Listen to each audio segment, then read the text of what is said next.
Hamza, back to you. Oh, okay. Thank you. So we are ready to start? Yep. Excellent. Okay, dear colleagues, friends, distinguished panelists, presenters, and participants, welcome to the day 2 of this Northeast Asia Development Cooperation Forum 2020, where we will be discussing experiences and challenges of Northeast Asian countries on development cooperation in the face of the COVID-19 pandemic. I'm sure you have enjoyed so far the conversations we have had yesterday. Unfortunately, I could not participate due to the commitments, but I'm sure there are colleagues who were there yesterday as well. The focus of our discussion today will be essentially twofold. One is on the impact of COVID-19 in developing countries, and other will be the role of development cooperations in the Northeast Asian countries, how to facilitate response to COVID-19, and how can the regional, national, and global capacity can be strengthened. So to this end, we have, let me briefly explain you the structure of this session. We'll have two presentations first. The first one will be by Professor Kilken Ko. He's a professor at Seoul National University.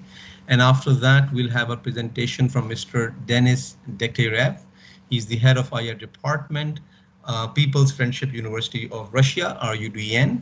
They'll take about 15-20 minutes each to share their ideas on the COVID pandemic, infections rates, and things like that. Then I'll open the floor for questions or comments or feedback or observations from the audience. You can use your raise hand function if you're participating through MS Teams or other mechanisms, and my colleagues Nubuko and others will be happy to facilitate and bring it to my notice, and I'll try and raise them on your behalf and share with the presenters. The second round, then I'll invite the 4 panelists to share their country perspectives essentially. And for that, we have 4 panelists here today. One is Mr. Samaret Sovanurum. He's Associate Professor, Graduate School of Humanities and Social Sciences at Saitama University. After that, we'll have Mr. Shafkat Munir Ahmed. He's a Research Fellow and Director at the Sustainable Development Policy Institute of Pakistan. Then we have Mr. Miguel Musni, Senior Officer, Poverty Eradication and Gender Division, Human Development Directorate, ASEAN Socio-Cultural Community Department, ASEAN Secretariat. And last but not least, we have Mr. Stephen Klingebiel, who's the Director of UNDP Seoul Policy Center. So without further delay, let me request Professor Kilken Ko to please lead and kickstart the discussion, and over to you, sir. Okay, thank you very much for your kind introduction. Can you hear me now? Yes, sir, we can. Okay, great. Great. First of all, thank you for inviting me to present my ideas with you. And this is about the research on the trend of COVID-19 in different parts of the world. And I try to provide the critical analysis of the global responses to the COVID-19. And the suggestion or implication from the presentation would be the emphasis on the citizens' autonomy and international collaboration.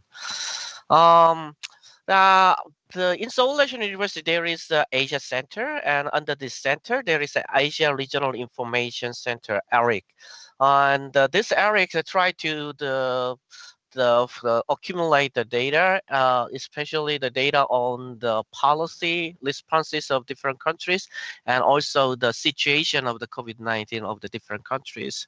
And what we realize is that although we face a very difficult time these days, but we can manage this COVID-19 pandemic because of the sacrifice of the many people, like medical staffs, bureaucrats, and the citizens. So we always appreciate those people's efforts to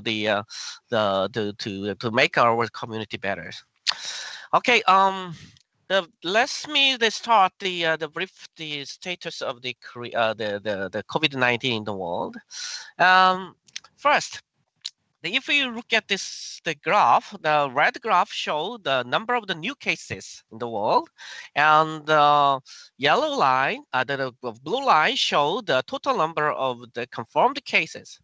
As you see, we cannot find any evidence that the decreasing pattern of the new case. Still, we have the increasing number of the new case. Even we arrive at this October, almost 10 months passed since the first case is observed in the last December, end of the December in China. So the some people say that second wave, but overall, the overall, we can say that we are in the middle of the first wave. Of course, some countries already enter into the second wave, like many European countries or the Japan in Asia. They show the second wave, the phenomena, but overall, our situation is still aggravating at the first wave stage. And issue is when we do the COVID-19 analysis, we face lots of the numbers evidence, but unfortunately, the quality of the evidence is not that quite sure. The this is the some kinds of the trend of the number of the new cases of the South Korea, and I check it out. The three different internationally well-known sources. The one from the WHO, and another from the OWID, Our World in Data, which originally come from the data of the ECDC, European Center for Disease Control. And finally, JH, Johns Hopkins University. Three are the major sources of for the international comparison of the COVID-19 trend. And as you see, the South Korea actually provide pretty precise the data on the COVID-19, the fatality cases or the infection cases. But you see, the three different sources actually show different patterns. For example, in September 6th, our world in data show there is almost zero cases in that time at the time. But in fact, there were the pretty large number of the infection cases, new infection cases in Korea. So according to sources of data, we can find the different the numbers, and this different number comes from the different reasons. So what we have to do is to improve the quality of the data to analyze the current situation of the COVID-19. And this is not the unique problem to Korea. This is the trend of the great the United Kingdom, and so you can find the different patterns. And the interesting thing part of the pattern of, is observed this one, and you can see there is the skyrocketing the increase of the new infection cases in the UK these days. And in the UK, I think it is almost a week ago, there was a technical problem because of the Excel. The people use the Excel, but Excel has the limitation of the log, and some technicians failed to include the more observation in the Excel, so the number of the new infection cases underestimated. Like that, even the developed countries show that kinds of the problem. So the data quality is not only the problem to the developing country; it is a global problem. So for the better managing for the better management of the COVID-19, the global community have to pay attention to these kinds of the data quality issues. This is the French cases, and the French also have the very serious problem regarding the quality of the data. And the United States also the same. Anyway, we know that still we are in the middle of the serious level of the COVID-19, and we have some data problem. But based on this data, however, we can assess what kinds of problem we actually face. The first thing is the number of the new deaths and the new case trend. This is pretty interesting patterns. If you look at the number of new cases, which is shown in the red line, and we can see the increasing patterns of the number of the new cases. However, number of the deaths, the new deaths, you can see the very stabilized the trend of the number of new deaths. Implications? Yes, the infection is very serious and even aggravated. However, the number of the deaths, the new deaths, is controllable these days. And this is the pretty striking trend between the developed and the developing countries. Here, left side graph show the high income countries. And in the high income countries, we can see the rapid increase of the new cases these days.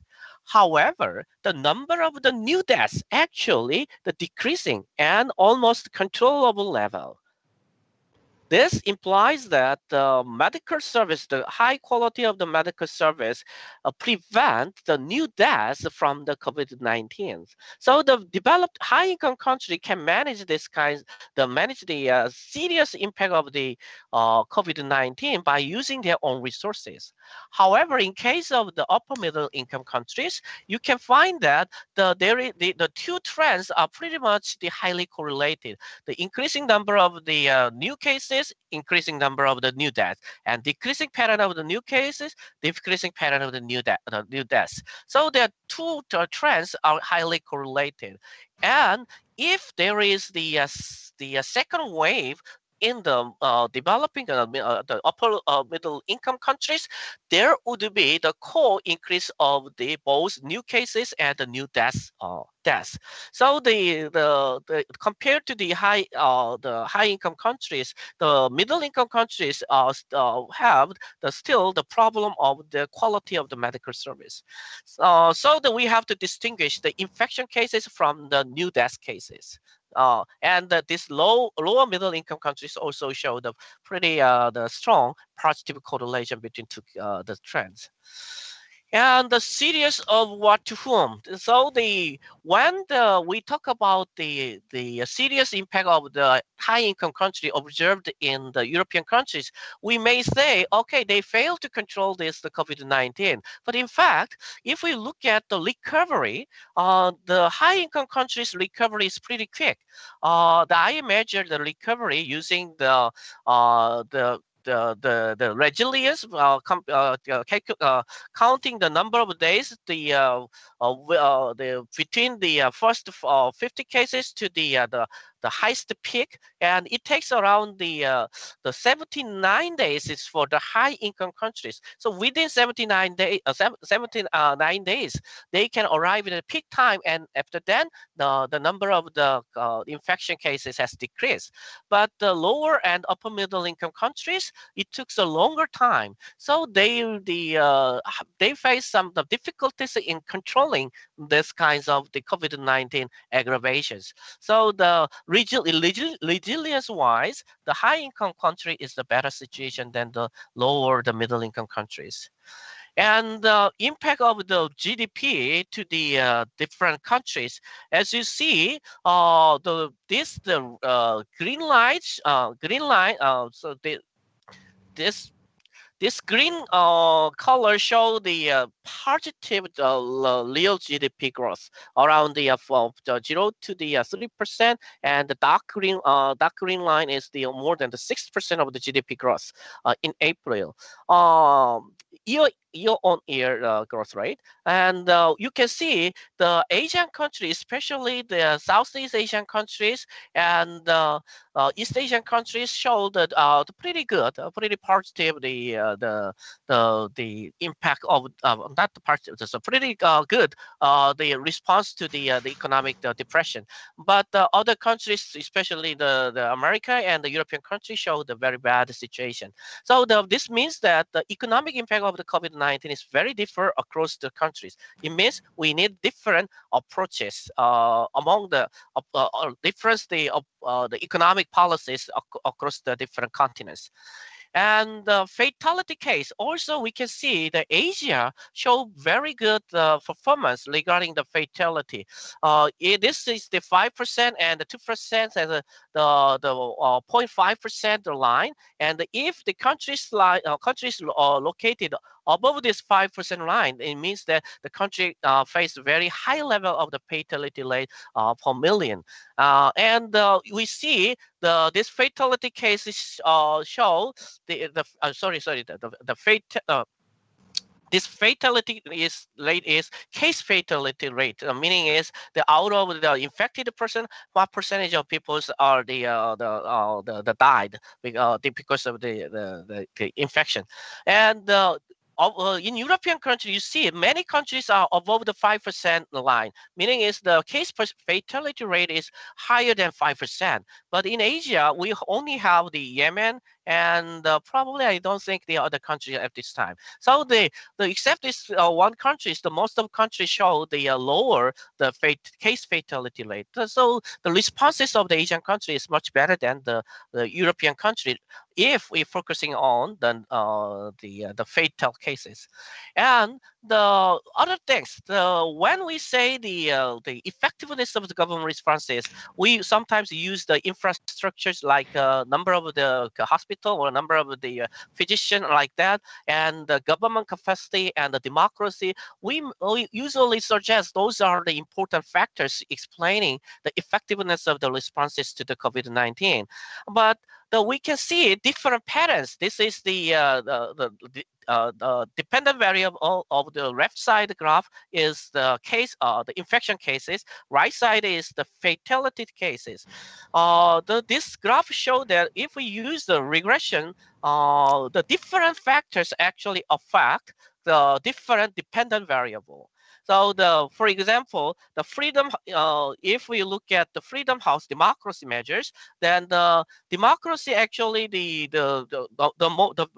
higher level of democracy, the low level of the infection cases. However, if we look at the fatality cases, there is no relationship between the democracy level and the fatality case fatality rate. So this suggests that we cannot simply use or simply suggest the single factor explaining the causes or the severity of the COVID-19. And I did not explain at this time, but my other research showed that this kinds of the relationship, exploratory variables and the dependent variable relationship change over time and different across the continents. So there is very difficult to generalize what are the major factors explaining the successful responses to the COVID-19. And this is the South Korean cases. South Korea have the two different peaks, and the first peak happens at the late the February, and South Korea overcome this the first wave within 20 days. So pretty good responses at the first stage. And the second stage, the peak is a little bit lower than smaller than the first wave, but it took around the almost the 60 days to stabilize the second wave. Meaning is that this kinds of the new wave will happens, and the government can meet can flatten the curve, but it takes a longer time to back to the normal life. It means the society and economy should bear the more cost, the larger cost, longer time.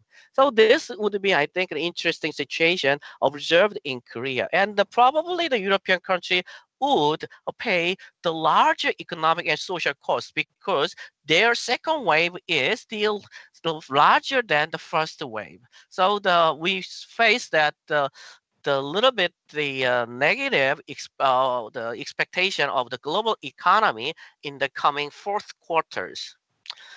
So then why the Korea can quickly respond to the first wave, and why the Korea can flatten the cover of the second wave.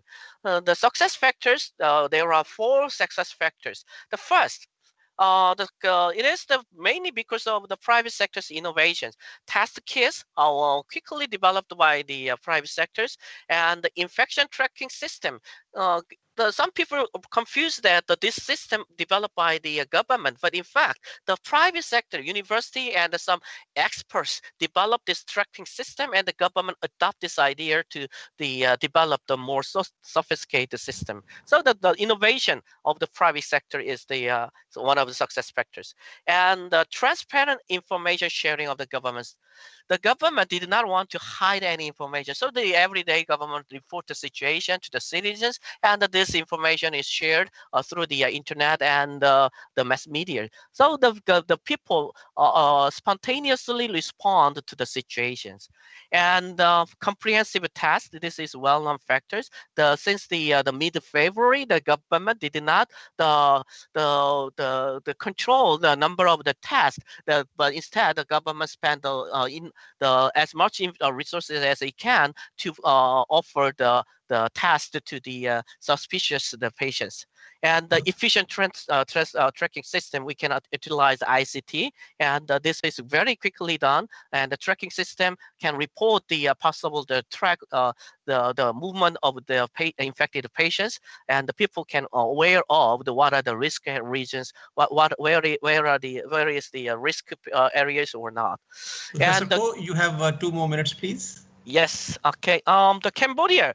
When we say the best practices, you may think that developed countries are the best cases, but in fact, the developing countries show the very good example. The Cambodia, the confirmed case is very small. The death is 0, and the people say this is because of the statistical problem. But in fact, if we visit the Cambodia and if you got a news from there, their situation is very stabilized. And why this happens?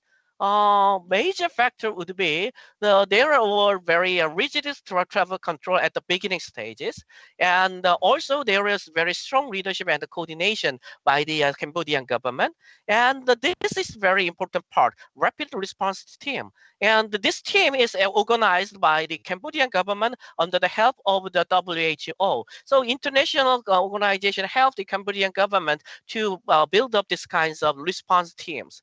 And also the communication and the community engagement, and finally the international solidarity and cooperation. WHO work very close with the Cambodia. And Vietnam, as is well known to the many people, Vietnam also show very small number of the infection and the small number of the deaths. And the Vietnam also see they developed their own test kit very quickly, early February, and also they strengthened the hospital procedures to prevent infection. This is very important. They prevent the infection within the hospital, and also the very strong engagement of the citizens. They can organize the voluntary campaigns to prevent the corrupt further infections. And finally, I want to emphasize these issues: the self-compliance. Those people confuse that the government intervention is a major factor, but the citizens try to minimize their infection by voluntarily reducing their mobilities. That is observed in Korea. And some countries like Singapore and Malaysia, they try to reduce the mobility by enforcing very heavy level of lockdown. And you can see the Malaysia and the Singapore show very rapid drop of the mobility. It significantly affect the economy, and their recovery is very slow. But if a countries did not impose such kinds of heavy lockdown, but it depends on the voluntary the restriction of the movement, then they can gradually and smoothly recover from the decrease of the mobility. So it will affect the recovery of the positive recovery of the economy. And international cooperation. Oh, sorry, one more thing. We can find a very weird situation. First, the international travel ban is widely adopted. This is very new phenomenon. And the second, we also find that medical supply is restricted. Global collaboration to share their resources is totally disappear. So I think this will be the new challenges to our responses at the international level. So I want to emphasize that COVID-19 is a global phenomenon. The reason is that the European country already show the second wave, and without this control of the European countries, it is impossible to make the Asian countries safe. It is global phenomena. Global collaboration should be done. Without doing that, it is impossible to totally control this COVID-19. So the suggestion is the COVID-19 is the ongoing and aggravating. So the developed countries can compared to the developing countries, regarding the fatality cases, the developed country doing a little bit better. However, we also can find that the developing country like Cambodia or the Vietnam are also doing better in responding to the COVID-19. What we have to do is to draw the lessons from this developing country for the providing the better advices for the other developing countries suffering from the COVID-19.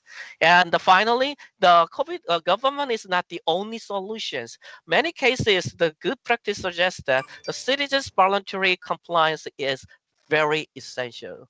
So through this, the engagement of the citizen and through the international cooperation, we can overcome the hardship of the COVID-19. Thank you very much, and sorry for not punctuate. Sorry. Yes. Thank you. No. You're perfectly spot on in terms of time. Thank you so much for this extremely interesting data-driven presentation. I really enjoyed your specific points and how to use the power of data, which stems us from generalizing policies or generalizing observations regarding this has to accrue for everyone.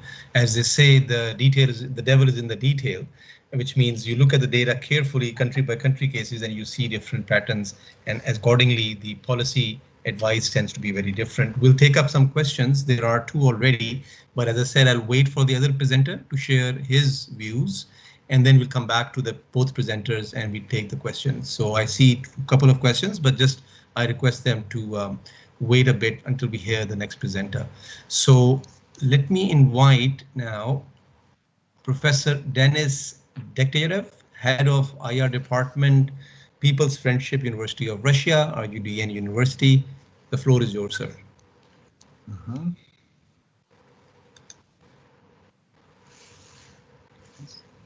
Just a second.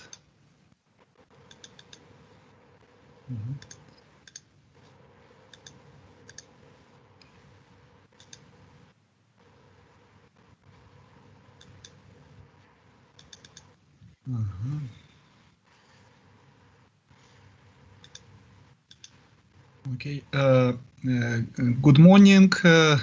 Probably good afternoon in East Asia, right? In Moscow is 10 o'clock only, right? Nice to meet you. Could you hear me? Could you see my presentation? Yes, we can hear you loud and clear, and the presentation is there. Please go ahead. Okay, so I will speak about regional responses, challenges of international cooperation, and Northeast Asia regional responses in my presentation. You remember 5 years ago there was Ebola crisis, which was a kind of mini version of COVID. We remember that even the special mission of United Nations was created, UN mission for Ebola emergency response, right? Right now we cannot create a mission because like all the world is touched by this crisis. But nevertheless, I think that is very useful to analyze the case of Ebola, and I really appreciate the special issue of the Third World Quarterly Journal, which was published in 2016 on international politics of Ebola, right? For example, like who's to blame, right? You see like World Health Organization, who's to blame, or like moving from shared to multiple responsibilities, right, in fighting Ebola. And it seems that in some way we missed this lesson of shared responsibilities of Ebola crisis. If we speak about different responsibilities, different levels, like national level, we understand is a key actor. right? Then bilateral responses, two types of bilateral responses. Some countries showed like national egoism. What do I mean? When they tried to catch some, I don't know, some equipment which is in deficit, some masks, etc., which are in deficit, right? Other countries, they tried to provide to provide assistance, right? To provide those masks, equipment to other countries. Then if we speak about regional organizations, right, it was from a simple exchange of information to sharing like best practices, sending specialists, etc. We consider assistance in pandemic period as humanitarian assistance. And humanitarian assistance, for humanitarian assistance, neighborhood matters. Right, usually we try to help our like nearest countries, right, our neighbors. Then we speak about global level, as Professor Ko told already. Like we need global responses because, like in East Asia, the second wave is over, but in Europe it only starts. And both at responses at plurilateral level.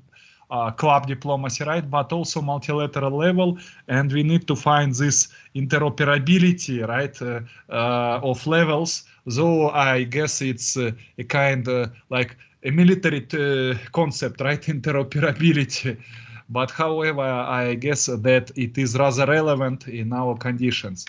Yesterday, the representative of Россотрудничества, she told us about major countries to whom Russia provided development assistance, COVID assistance, right? Masks, equipment, medical specialists, etc. So it's like 46 countries, like more than 100 deliveries. Then another problem is of international cooperation is a problem of agentization, right? What is it?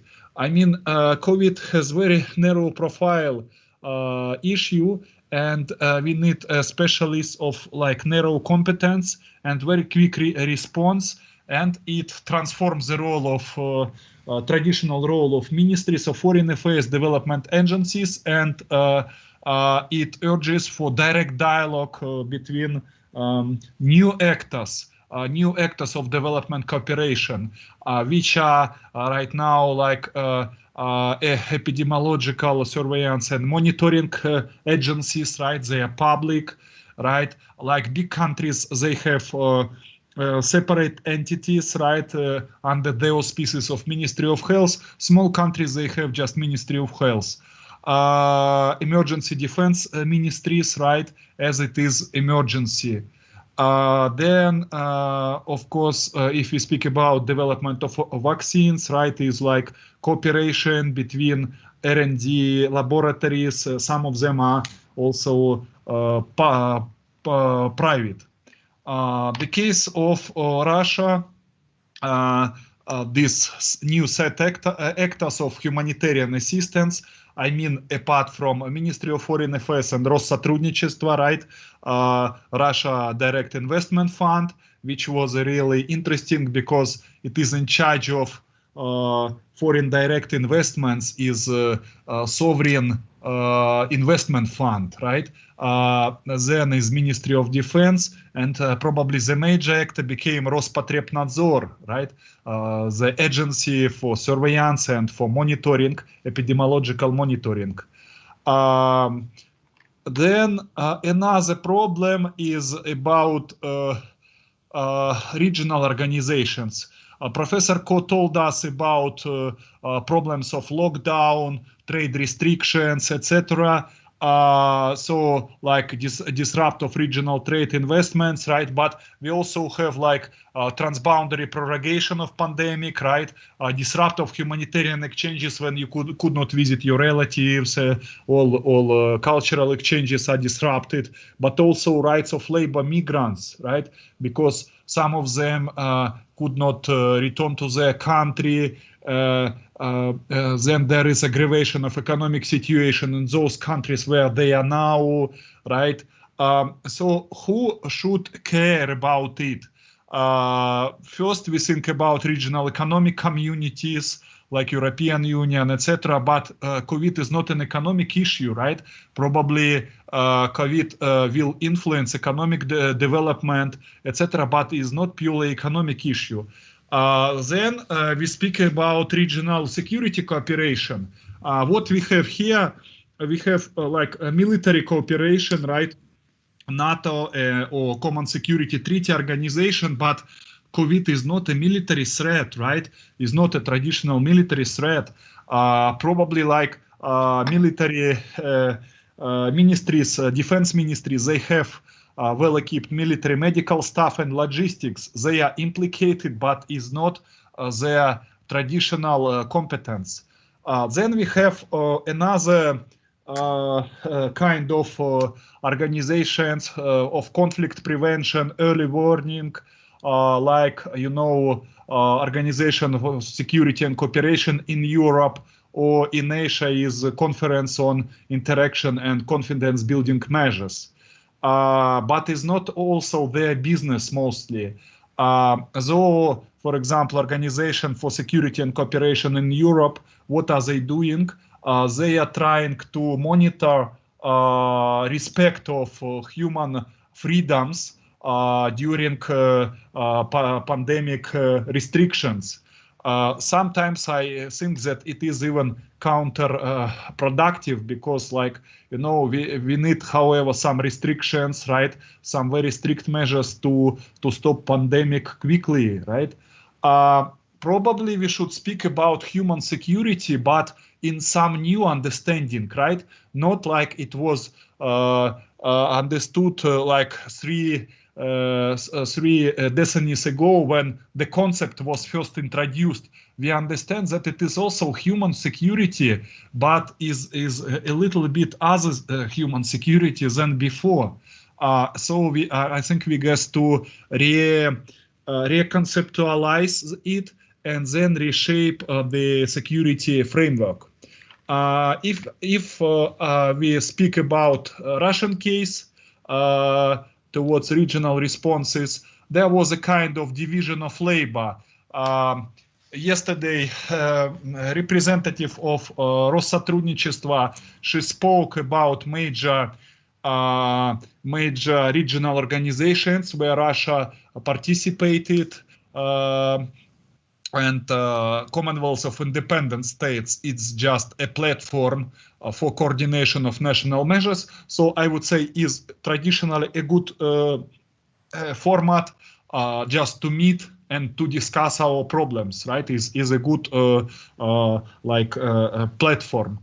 While Eurasian Economic Union, it was more about economic responses to COVID restrictions. First of all, everything about tariff reduction, but also some new like credits, etc.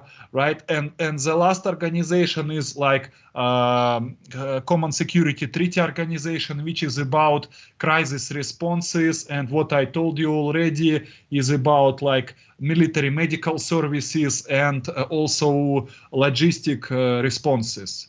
Then we go to Northeast Asia development model, and Professor Ko provided very, I would say, very good empirical findings, right? That it seems that Northeast Asia model proved to be efficient, right? Like strong state, resilient public services, right? And what he told us about no direct relationship between democracy and both, and fatality rate, right? And then also a very good results for economic, for GDP growth, and then for voluntary lockdown policy, right? And I guess that this model could be like exported, right?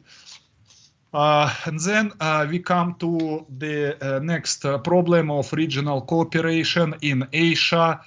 which is like diversity of regional organizations and no one collective security architecture.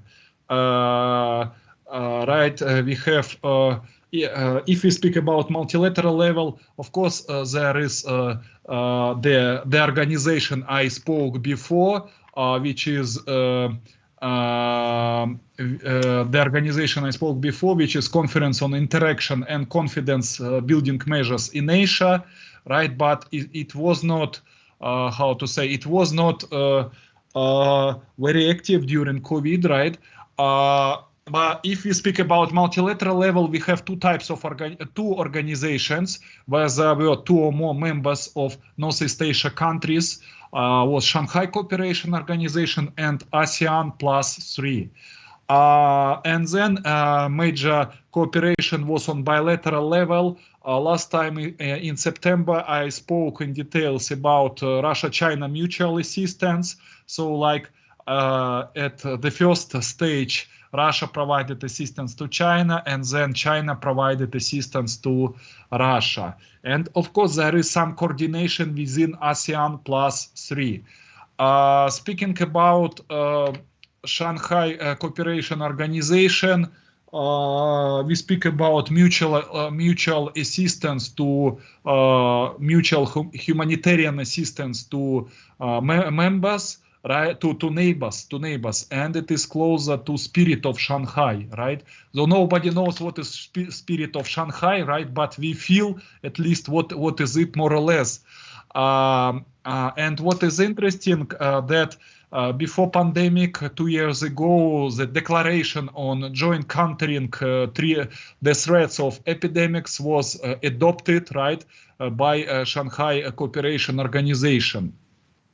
Shanghai Cooperation Organization quickly responded, right? It was in February on novel coronavirus epidemic, but it was mostly like preoccupation situation in China, right? Because in other countries were not affected yet. Then there was a very important meeting of health of ministries of Shanghai Cooperation countries in July. And also, like other track, business community was also implicated, and in July there was a joint statement of a business council. So, like COVID crisis pushes us to think once again about like collective security architecture in Asia, right? To see what we could do through via existing regional structures, right, and try to transform regional solidarity and like spirit of Shanghai, right, ASEAN, normative power, etc., into concrete actions. Thank you for your attention. Excellent. Thank you. Thank you very much, Professor Dennis, for sharing your perspective on the changing nature of development cooperation from different angles. We'll come back to some of the themes that you picked up. We've already received some questions, and we received several questions earlier through registered participants as well. So let me get straight to them. Let me try and categorize in 2 or 3 different categories. One is trying to understand the actual COVID, how it's evolving and how it's different from previous similar crises, and other is in terms of impact, and the third set of question is around development cooperation and its changing nature. So the first question I think is from Professor Yamagata. Let me read it for everyone's benefit here. He's asking that past coronaviruses such as SARS and MERS had higher mortality rate and lower infection rate. So as a result, economic impacts of them seem smaller than that of COVID-19. Is there a biological feature of COVID which differentiates it from SARS and MERS? I think that's a question Professor Yamagata is asking Professor Ko. So Professor Ko, if you want to take a stab at it, your initial response. Okay. Can you hear me? Yes, we can. Please. Okay. The major differences between the MERS and the COVID-19 is MERS is pretty localized the epidemics. It affects the Middle Eastern countries and South Korea, but not like the global level of the pandemics. So the impact of the MERS is pretty limited. And the SARS is also the same. The SARS is pretty much the globalized issues, but the most damage is limited to the the countries in Asia and the European countries or the North American countries actually can control this SARS. So the level of the impact of the SARS is not that huge compared to the COVID-19. And the biological issues, the SARS is actually we don't have the exact the number yet, but the case fatality rate of the SARS is pretty high, but the fatality rate is very different according to the age of the infected people and the physical condition of the people. So if if we consider the old age people like over the 60s, fatality rate is higher than 5%. However, if you are young enough, like below the 40s, then your fatality rate is less than 1%. At least in Korean statistics, we can find this very different of the different impact of the COVID-19 to the different group of the people. And so probably I think if this is the case, then we have to distinguish who are the most vulnerable people in the society. So we have to provide the different medical services to the different groups according to the risk. So that's would be, I think, the biological implication we can get from the COVID-19. Yes. Thank you, Professor Ko. But if I may push you a little bit more on this further point, it's a very interesting observation by Professor Yamagata here. Let me try and put it slightly differently. Do you think it's because the COVID is causing, relatively speaking, less deaths, but actually the infection rate is very high, which increases the risk of its spread quite a bit, including through across borders. And that entails much more restrictions coming from countries, from within countries and across borders, which makes the economic impact much bigger. Earlier, the mortality rate was much higher, but the infection rate was low, but it was easy to contain that in a country. So the economic impact was larger. So you see, it's a very interesting take on the thing that the fact that the mortality rate is low, but the infection rate is high, is actually making the economic impact bigger. Yes, right. But here is the one big conditions. When the COVID-19 broke out in February, end of I think the February, the WHO and China actually released the report, assessing the fatality rate. At the time, the WHO assumed that around 3.5% of the fatality rate, which is very high.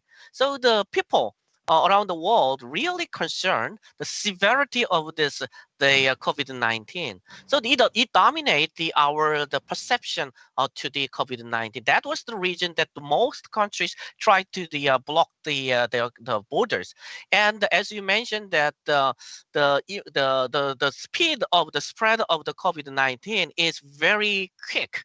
So that it affects many people, like flu, that people suffer. So the people got this kind of disease, and the psychological concern is very high. So the government had to react very severe levels.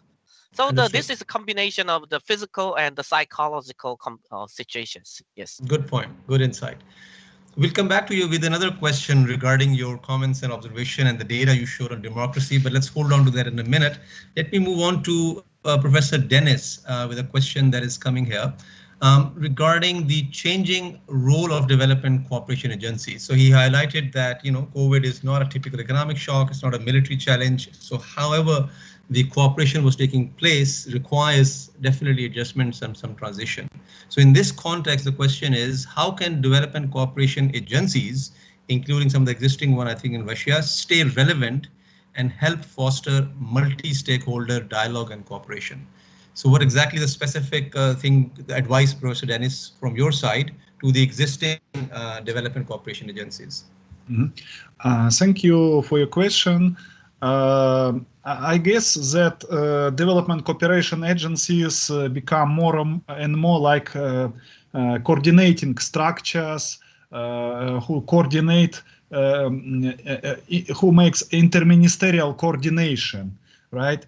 Who collect statistics, information, etc., right, from different agencies, right? And sometimes they promote probably programs which are effectuated not directly by them, but by different agencies. And in this regard, we have the example of Chinese International Development Cooperation Agency, right, which is like more about coordination, right, than about making like directly some activities in this sphere. And from the other side, we understand that healthcare should become like a major focus, one of major focuses, together with education, right, in activity of development agencies, right, and surely there should be a functional bureau for healthcare issues within almost any development cooperation agency. Speaking about Russia, Россотрудничество, we still are on the way of transformation from soft power agency to truly national aid or national development cooperation agency. The new head of Россотрудничества, Evgeny Alexandrovich Primakov, he came in July. He is rather, I would say, he has a lot of energy, right? And at the same time, he worked in the sphere of NGO, right? He was head of Russian humanitarian mission, so he knows in person what is it to help other countries on micro level. So he was in the field, right?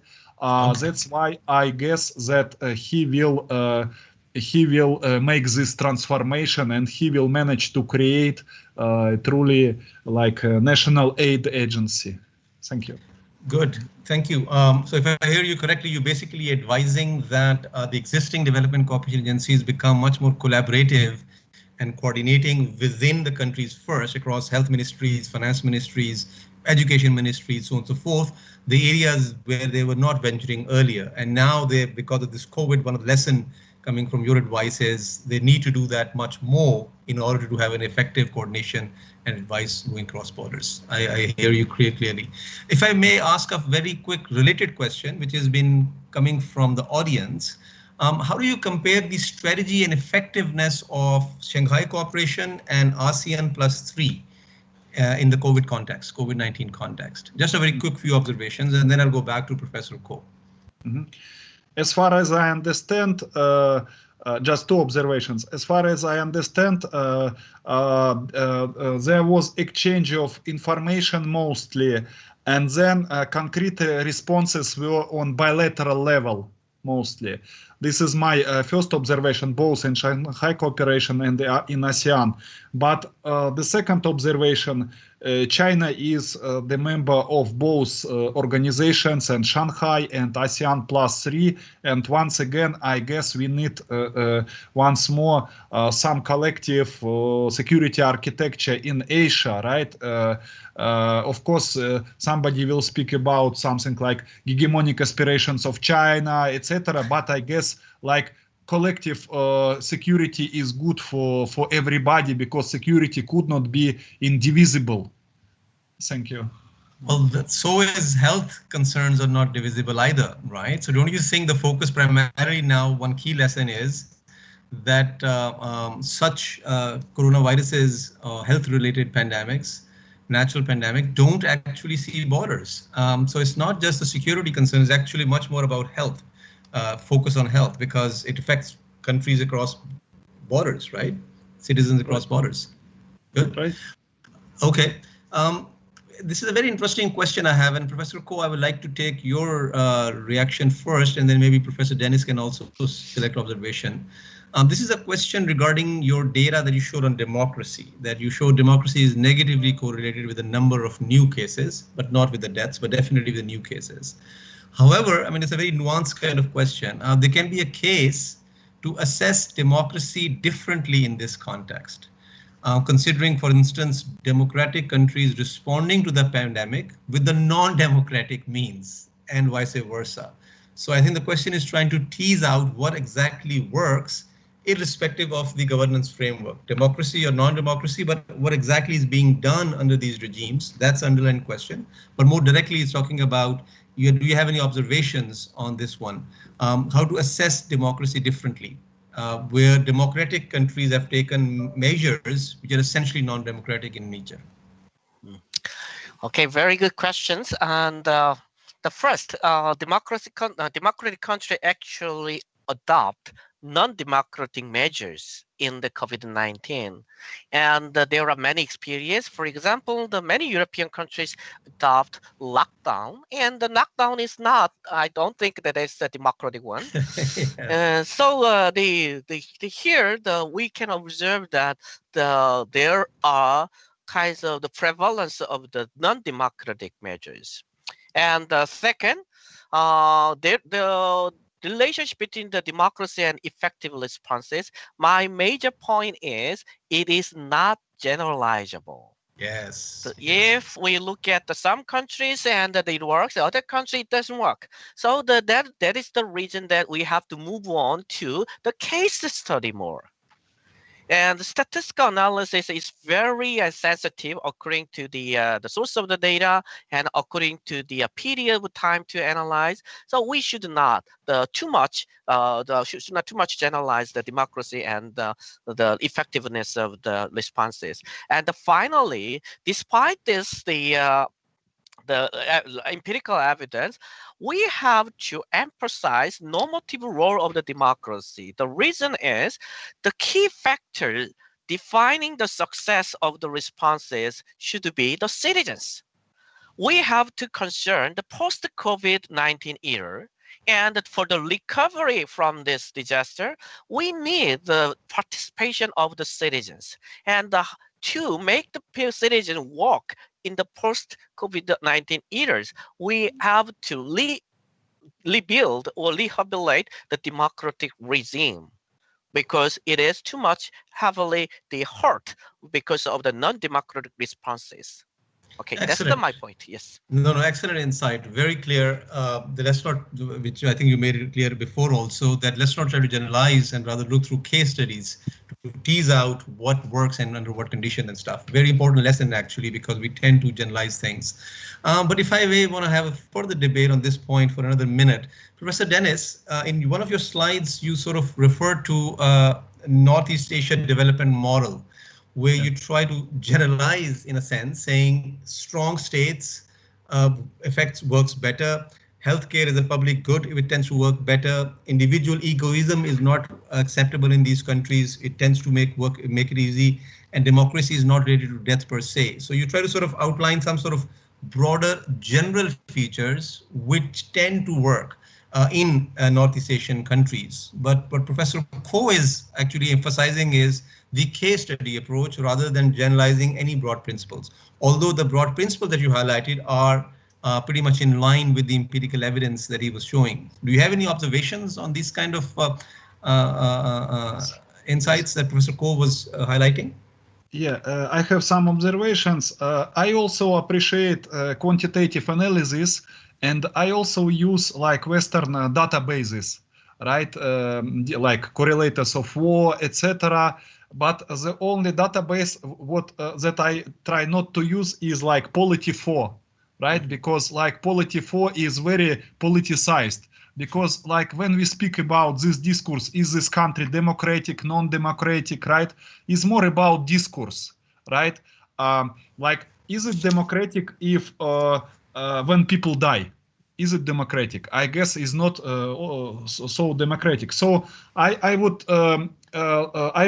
analyze the situation not in the terms of whether democracies are good in fighting coronavirus and non-democracies are better, or I would analyze it like this, that coronavirus is a kind of stress test for different development models, Western and non-Western development models, right? And probably we should analyze which development model is more efficient, will be more efficient in overcoming corona, right? I guess like probably in 1 year we could see it, right? Analyzing like fatality rate, economic growth rate, etc., and then we could make a really conclusion on what development model is like more appropriate to current situation.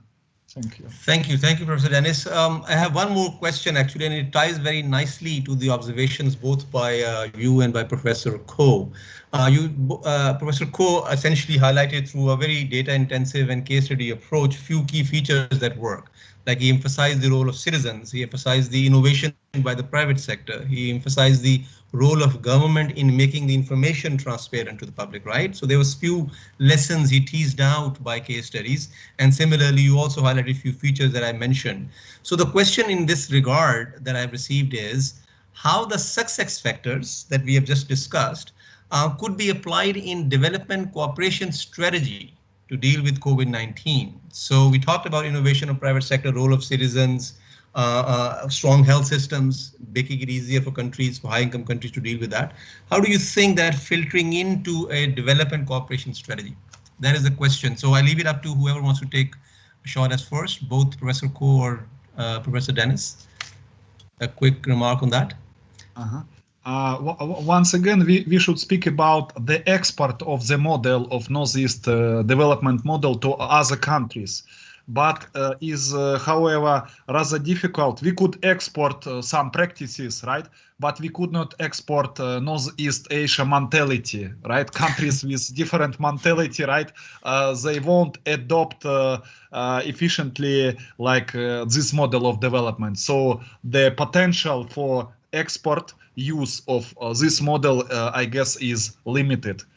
So cultural diversity matters, and hence a dialogue, like you're saying, exporting the ideas or dialogue, having a dialogue will be very fruitful in that sense. Professor Ko, any last word from any last insight before we move to the next segment of our discussion?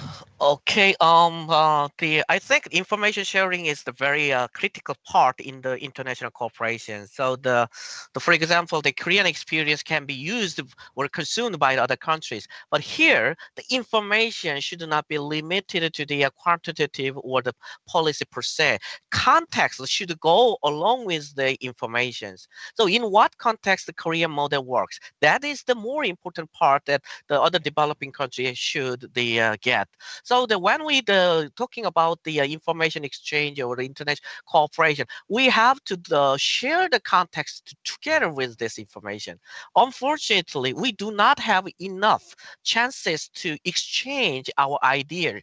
For example, in case of the MERS experience in Korea, you just look at the number of the MERS cases and how quickly Korean government recover from it and what policy have we implemented. But that's it. We do not know in what context or in what cultural context that the Korea or get over the MERS cases. Well, exactly same the COVID-19. So after the first the COVID-19, in the post COVID-19 or even during the COVID-19 years, we have to engage more on the discussion on the context of the policy.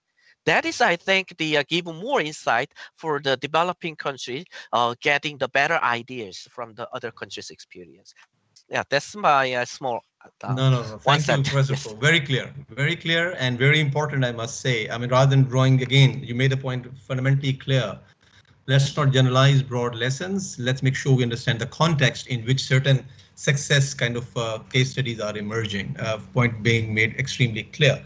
Let's continue the conversation a bit further, but slightly in a different manner. We have 4 distinguished panelists with us who are going to share further insights on the subject, especially from the partner countries' perspective on how the Northeast Asia Development Cooperation is contributing and can contribute in building back better. So we're moving a little bit in terms of dealing with the pandemic itself, first wave, second wave aspects, and now moving into how to recover from that, and not just recover, but recover in a manner that build back better our societies and economies. So let me first invite Mr. Samrat Sowanrum. He's Associate Professor, Graduate School of Humanities and Social Sciences, Saitama University. The floor is yours, sir. You have roughly about 8 minutes, but let's not try and exceed 10 minutes or so we can have interactive discussion. Let me share my slide. Okay. Over to you.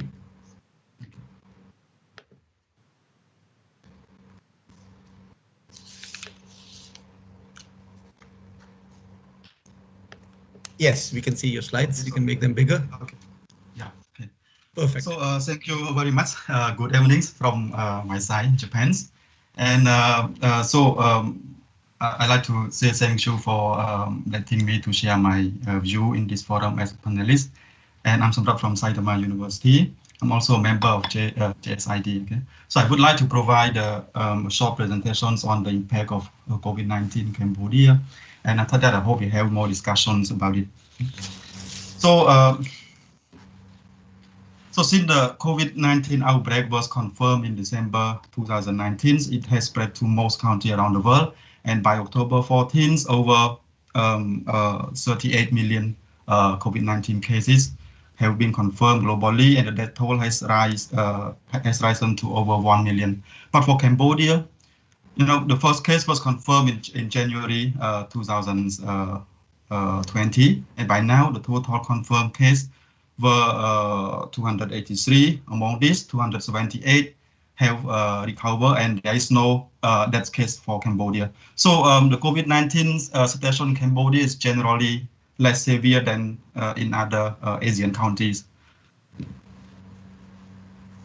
But although the COVID-19 situation in Cambodia is not severe, it does not mean that the impact on its economy are negligible. So we need to consider more about that. So given that economic activity are interconnected among various agents and sectors, both domestically and internationally. Okay? For instance, measures imposed by the government, such as travel restrictions, school closure, suspension of the entertainment activity, and social distancing have led to the decline in economic activity in Cambodia, especially in labor-intensive and high face-to-face sector, interaction sector, such as garment sector or tourism sector.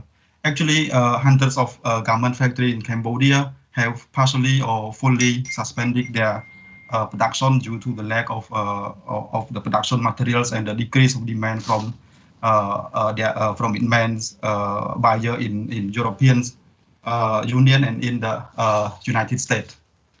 And this has affected tens of thousands of workers in Cambodia. So, and another thing is that the sharp decline in tourism sector is also translating into significant negative impact on Cambodian economy as well. And due to more severe outbreak of the COVID-19 in neighboring countries like Thailand, for example, so tens of thousands of Cambodian migrant workers have been returning home due to the loss of job there, and this is reducing remittance, which is an important income source for many households in rural Cambodia. And the COVID-19 shocks can have impact on the financial sector as well. I'm not writing these slides, but it can have impact on financial sector as well in Cambodia, because many households, business and firms are borrowing from banks and microfinance institutions. So disruption of the economic and productive and productions activity can result in the decline or loss of the income of the borrower. So borrower may face difficulty in repaying the debt. So it can increase the risk in the financial sector as well.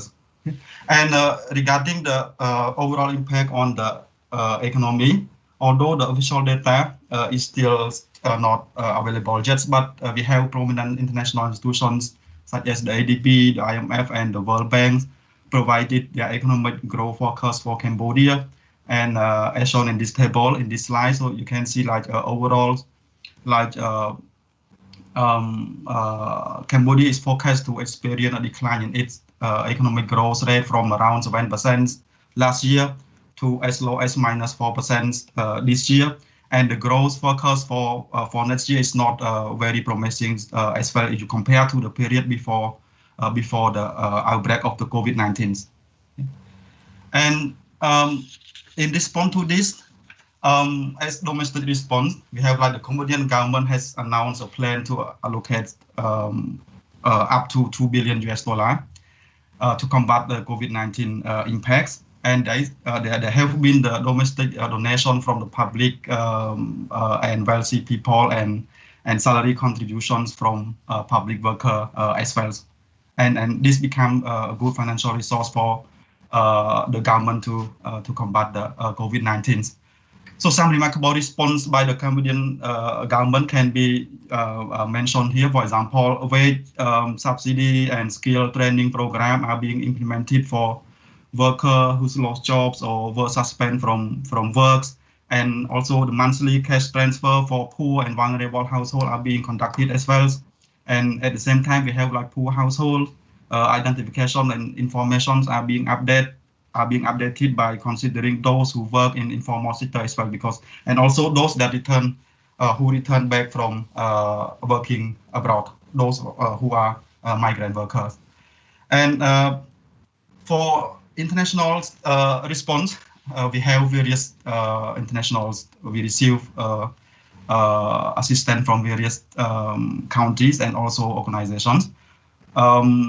For example, as bilateral assistance, Cambodia received technical assistance, medical supply, and financial aid from countries such as Australia, China, France, Germany, Japan, South Korea, United States, and Vietnam. And because like it's because of the time constraint, I cannot go into detail on the amount of money of each country provided to Cambodia, but we can discuss about this later. And for the multilateral assistance, so Cambodia receives $1 million in credit and grant from organizations such as the World Bank, ADB, and the World Health Organizations. For example, Cambodia received like the emergency response for COVID from the World Bank with the amount of $20 million, for example, and I think like in the future there may be more assistance from the international organizations for Cambodia in order to help Cambodia to fight COVID-19 outbreak as well. And of course, this assistance helped Cambodia to contain the COVID-19 very well. And as Professor Ko mentions, like the various factors that make Cambodia gain success in containing the COVID-19 outbreak. We don't know in the future, but at least now we have like most patients recover, and also there is no death case of COVID-19 in Cambodia. So in general, that means like the fighting against COVID-19 in Cambodia is going very well. Okay? And so what I want, maybe I want to discuss more is about what more can be done. Okay, so for domestic response, I think like attention should be paid to not only the poor but also those who are living just marginally above the poverty lines. As I mentioned in the previous slides, that Cambodia is using its existing poverty identification information to identify the target group for urgent assistance. This is good, but we need to pay more attention to the vulnerable group who is living just marginally above the poverty line as well. Okay? Because these kind of groups can fall into poverty again easily, because if you don't pay attention to them. So, but identifying this kind of group may be difficult, because for the poor group in Cambodia, we have like the ID poor identification programs that the governments can identify poor household living in Cambodia. And but it may be difficult for to identify those who live just marginally above the poverty line. But one thing that we can work on this is like working closely with the local authorities or local NGOs can help to identify those that just live marginally above the poverty lines. And as the international response, I think like we should focus on the role of the NGO as well, because NGO operating closely with locals people can be they can be more effective in delivering faster assistance response, because response through top-down mechanism by using the government functions may take time, may need to go through various layers and procedure. So this can be less effective in terms of urgent response. I think like we should focus on the role of the NGO as well. And by the way, response should also take into account short-term and as well as long-term consequence. Urgent and short-term response, such as medical supplies, important, of course. That because we need to deal with the urgent problems of the COVID-19 outbreaks. But assistance to economic engine sector, we need to consider the long term to make the economy recovery becomes like when the outbreaks end. So we need to enhance the economic recovery to make it more rapid or more robust. So we need to consider to provide assistance to the economic engine sector as well, to help them to survive the difficulty during this period. This kind of assistance may be important as well. That we need to pay attention on it as well, not just the urgent response. And by the way, I think like yesterday we also discussed the possibility of the decrease of the aid by donor. But I think like aid commitments should be maintained, because like not only just to respond to the period of the outbreak, but sustaining economic growth, what we achieve until now, is also important. So of course, like developed country, donor countries is suffering from the COVID-19 as well, but effort maintaining to the development aid, development assistance to developing country is also important as well. So we need to focus on this kind. And by the way, we have yesterday. Professor Samrat, I think if you can wrap up, please. Okay, so I think like we discussed the competitions and the collaborations among the Northeast Asian donor country yesterday, and as an academics and a person from a recipient country, I would say I want to see the collaborations among donor countries rather than the competitions among them. I think the collaborations of donor country is more beneficial for recipient country in various aspects. Okay, so let me finish my presentation here, and thank you very much for your attention. So I hope to discuss more about this later. Okay, thank you. Thank you, Professor Samrat. I do have some follow-up questions of my own, but one clarification question at this point. In one of the slides, you mentioned a few $1 billion are allocated, but okay, I didn't see any data. Is there a data available on that? How much amount total? And then you identified 3 areas. How much has gone in which area? Or the data is not available? Okay, so actually, it is not actual disbursement amount, but the plan that the government planned to the budget of between 800 million to $2 billion for using during this period, including the emergent urgent response, also the response for the economic recovery. But we don't have information of how much has been already dispersed or allocated, spent. We don't have that information. The data? Yeah, it changes every day. I don't have the information with me now, but yeah. Understood. We have a related question to that. It seems like you are more focused on the economic recovery aspect, because the pandemic effect itself in terms of people's lives is much more contained. So we'll come back to you on that. Let me move on and invite the next panelist. My good old friend, Dr. Shafqat Munir Ahmed. He's a research fellow and director at Sustainable Development Policy Institute, Islamabad, Pakistan. Shafqat, the floor is yours, please. Thank you. That's up. Can someone here? Let me just, yeah. Okay. Yes. We can see your slides. Yes. Yes. Yes. Please go ahead. Okay. Just and try and limit it with around 7 or 8 minutes, please. Okay, thank you very much. So I will just quickly move on to the, there is an overview of my presentation, which is very brief. It is about Pakistan's caseload, the latest situation and the strategies we adopted here in Pakistan. Then I will talk about the 4 countries of Northeast Asia with whom Pakistan been having development cooperation, particularly in COVID, and I will just talk about what is this humanitarian global response plan, and then the future strategies. As you know, the COVID crisis has impacted all the countries in the world. As Professor Ko has in his initial presentation rightly mentioned, I also subscribe to that idea that Asia has been far better than Europeans. Maybe because of some technical things, or maybe some weather-related thing, or some policy. That actually is a fact that Asia performed better, and we have more chance to play better in future, build better, because the cooperation within Asian countries, as Professor Dent also mentioned about SCO and other regional grouping, where all the countries have been part of it and discussing things and strategies. Pakistan also has been part of all these.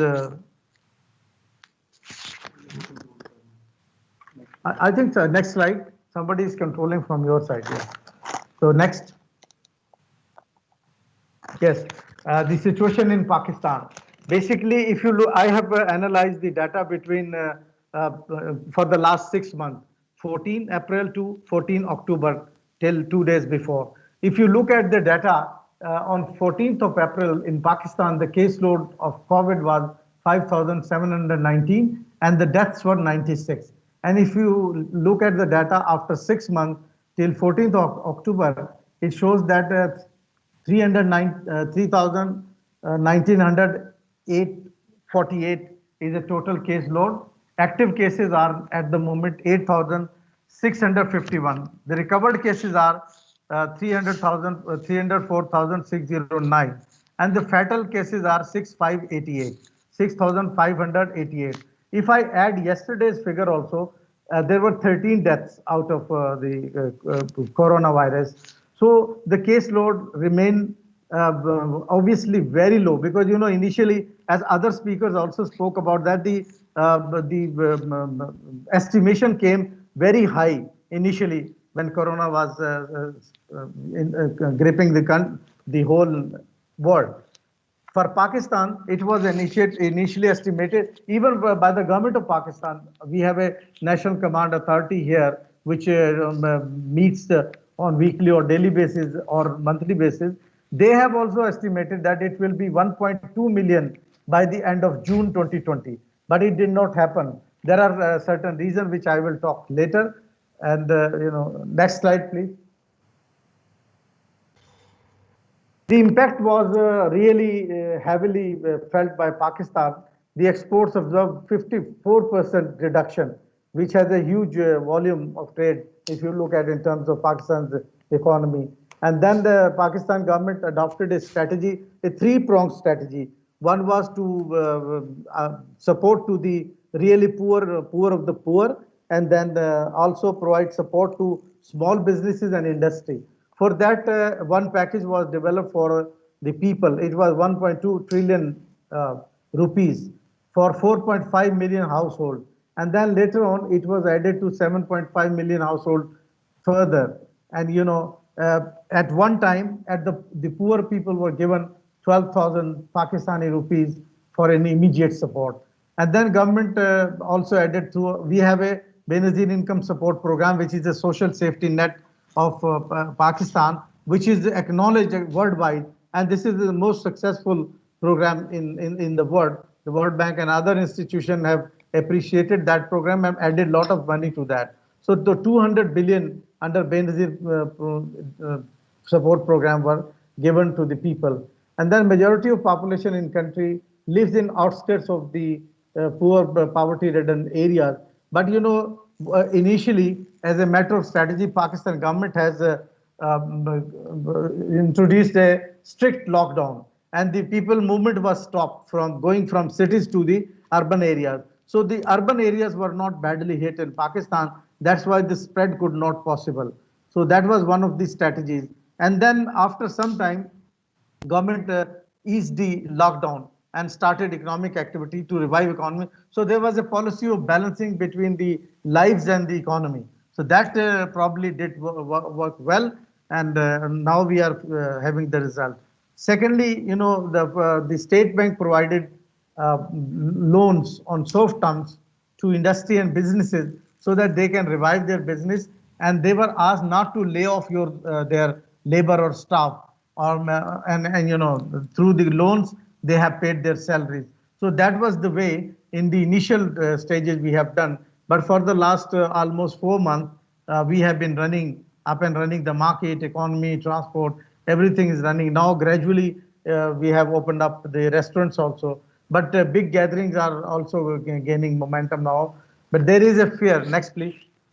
There is a fear that, as others are talking about the second wave. So we are also in Pakistan government and people, they are also planning for the second phase. If you look at the international humanitarian response, because Pakistan humanitarian response, which I'm showing you, this is from the global response plan by the UN. So if you look at the figures, Pakistan could achieve 20.4% of the commitment we were made with by the different country. It is $25.9 million which we received, and that was also used for revival of economy and people. So, and if you look at the response plan, this is almost matching to the global response to the global plan. So we are not far in that way also. But if you look at the impact in terms of poverty, of course, Pakistan is facing new poor who entered to because of the COVID, and we are estimating that it may go to 100 million out of 220 million people. So the poverty is expected to grow. Food insecurity is also reportedly growing, and now the price hike, that is also really hitting, because during COVID activities were less and people were having only food related things. Then the food supplies were all of a sudden stopped because the activity was stopped. Then now gradually things are improving, but still price hike and rising poverty are the biggest challenges we are facing in response to COVID, which we really need to focus on building better. Next, please. Dr. Shafkat, you have 2 more minutes, please. Oh, I have. Then I will just summarize. Please. Yeah. Because you can take 3 minutes if you want. Yeah. Okay. Okay. Thank you very much. But we can come back in the discussion session if you want to make further points. Okay. Okay. Sure. So this was the situation. I quickly briefed about Pakistan's case and how we. I just want to add one more point, as both of the speakers were also mentioning citizen response. In Pakistan's case, citizen response has been very ample. Not only individual citizen, but there has been industrial or the corporate philanthropy that also played a big role to revive people back to their lives. So that's one point. And from the development cooperation, now that in the changing situation, as Professor Dennis said, the cooperation is changing after COVID. Before COVID, even Pakistan was adopting its Look East policy. Under that, Pakistan has been having now warm relation with Russia, which were earlier, everyone knows that they were not that good, rather they were bad because of the Afghan war and other things. But now Pakistan and Russia are partners even in the dialogue with Afghans. So the development cooperation from Pakistan and Russia is growing. Russia is the country which has provided support to Pakistan during COVID, and now promised to give vaccine, because our both foreign ministers decided that if COVID vaccine comes, that Pakistan would be one of the beneficiaries. Similarly, moving to China, China has provided $15 million support, immediate support in terms of medical equipment and supplies. And similarly, Japan has provided a lot of support. Japan government provided support, and also the people of Japan.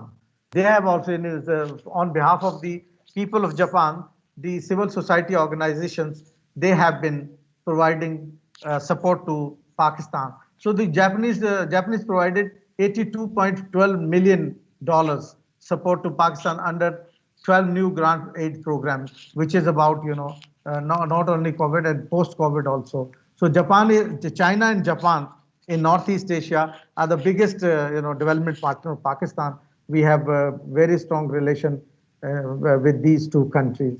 If you look at Korea, for the first time, Korea also provided for COVID $800,000 Korean dollars to Pakistan to fight COVID. But important thing is that the Pakistani market is growing for Korean products. After China, Korea is coming up with with lot sort of range of products here. So there is a big consumer market coming up in Pakistan. So that's why now the Korean government, Korean ambassador met the Pakistan leadership, and now they are moving towards more cooperation. In terms of the four countries cooperation with Pakistan, Pakistan is located in heart of Asia, and also heart of Asia, and also a lead country in Heart of Asia initiative, global initiative, and also part of SCO, and also as observer in Southeast Asian nations, ASEAN.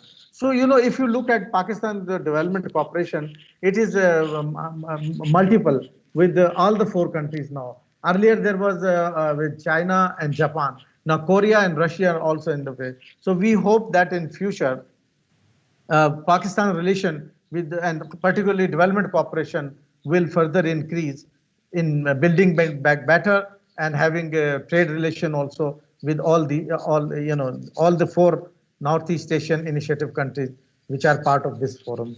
So far this is my brief summary. Instead of going to slide, I just picked and try to conclude because of the time.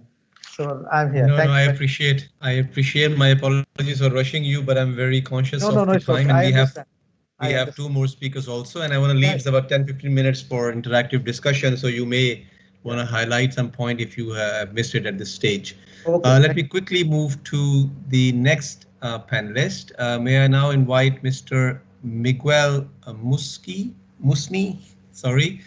Senior Officer, Poverty Eradication and Gender Division, Human Development Directorate, ASEAN Socio-Cultural Community Department, ASEAN Secretariat. Miguel, the floor is yours. Thank you very much, and greetings from Jakarta. In this presentation, I'm going to share three things. One is some information on ASEAN's efforts on responding to and recovering from the COVID-19 pandemic. Second is some insights on how development cooperation has been steered towards a specific direction, that is ASEAN-centric. And the third is some reflections on opportunities and challenges. So if you can go to the next slide, I think the first two slides in this presentation speaks to what Professor Dennis mentioned about humanitarian assistance and how your relationships are with your neighbors in your neighborhood. 10 heads of the ASEAN states, ASEAN governments, they came together and adopted the declaration of the Special ASEAN Summit on Coronavirus, which consolidated high-level political commitment on responding to and recovering from the COVID-19 pandemic. And what this declaration did was to provide strategic policy guidance on certain key areas, such as public health cooperation, regional epidemic preparedness and response, prioritizing the well-being of the people in ASEAN, among others. And what it added to that is providing specific mandates on what ASEAN bodies should undertake, specific actions, such as what the ASEAN economic minister should do and the working group on public health and emergencies. If you can go to the next slide, please. And it was also mentioned by Professor Dennis that there's a specific cooperation between the ASEAN 10 member states and the +3, or China, Japan, and the Republic of Korea. And here again, there's a consolidation of high-level political commitment, recognizing the critical role of partnership with the ASEAN +3 countries, and once again providing clear strategic policy guidance and direction, and the focus of development cooperation. Next slide, please. But the ASEAN's efforts is wider than that, And in this slide, we can see a snapshot on how ASEAN mechanisms were engaged in responding to the COVID-19 pandemic. So here we see the 3 ASEAN community pillars. From the political security cooperation, the defense sector was engaged. The Human Rights Commission was engaged also. Under the economic community pillar, we're looking at the tourism sector, the MSME sectors, finance, even agriculture, energy, transport, And under the ASEAN sociocultural community, of course, obviously, the health sector was engaged. But also the labor sector, social welfare and development, rural development, or education. Now, when I say engage, this means that it's a spectrum of providing policy guidance, engaging in specific regional programs, and of course, this has the implications on where development cooperation will go, in terms of what are the specific needs of these bodies or these mechanisms. Next slide, please. So just a couple of examples of how the political commitments have been translated into strategic policy directions. No, so here we have specific to the health sector. The ASEAN health ministers provided clear policy guidance on exchanging and sharing of timely data and information, and also having platforms to discuss regional cooperation on risk communication. And at the same time, there's also a platform for cooperating with ASEAN plus 3 countries, no, specifically between the health ministers, where they provided policy guidance on response measures, provision of assistance to national health systems, and bilateral and multilateral cooperation. Next slide, please. And in this slide, I'd like to highlight how the ASEAN's response transcends or goes beyond a specific focus on health. For example, in the social welfare and development sector, the ministers convened a special meeting to talk about mitigating the impacts of the pandemic on vulnerable groups in ASEAN. And they provided guidance on ensuring access to social protection, with appropriate allocation of public funds for social spending, protecting the rights of safety and dignity of vulnerable groups, no, and also in the sector on rural development and poverty eradication, a similar policy guidance was also given, no, on how the poor and vulnerable groups should be empowered, enabled, capacitated to respond and become resilient, no, to fight against the impacts of the pandemic. But more than that, it's looking at how to invigorate rural livelihoods, ensuring that the recovery from the pandemic would be pro-poor, inclusive, gender, and climate responsive. No. Now, in the next slide, we'll see some examples of translating the commitments to specific actions. So, if we can go to the next slide. We'll see that specific COVID-19 response initiatives at the regional level, the ASEAN level. In the previous slide, if you can go to the previous slide, the specific COVID-19 response initiatives cover some of these examples. No, for example, the establishment of the COVID-19 ASEAN Response Fund, pooling funds from the ASEAN Plus 3 Cooperation Fund, and initiatives to institutionalize pandemic preparedness and response. But more than that, there are a myriad of other initiatives, no, ranging from rapid action research and assessments, sharing of good policy practices, information campaigns, and coordination of policies and institutions. And I think this speaks to what Professor Ko highlighted in his intervention, that there is really a need to explore opportunities and platforms for sharing good practices. No? And the last item here is the development of the ASEAN Comprehensive Recovery Framework and Action Plan. Next slide, please. I think I still have 2 minutes, so just to breeze through briefly, what are the contents of this recovery framework? So it looks at articulating holistically the broad strategies of what ASEAN intends to do in terms of recovery, providing guidance to the different ASEAN mechanisms on what could be perhaps prioritized, looking at setting priorities and outlining how to engage partners, different stakeholders, and different sectors. No? And in the next slide, we'll see the broad strategies, no, that are covered. So we're looking at enhancing health systems, strengthening human security, maximizing the potential of intra-ASEAN market and broader economic integration, accelerating inclusive digital transformation, and advancing towards a more sustainable and resilient future. Now, I think I have last three slides. In the next slide, this is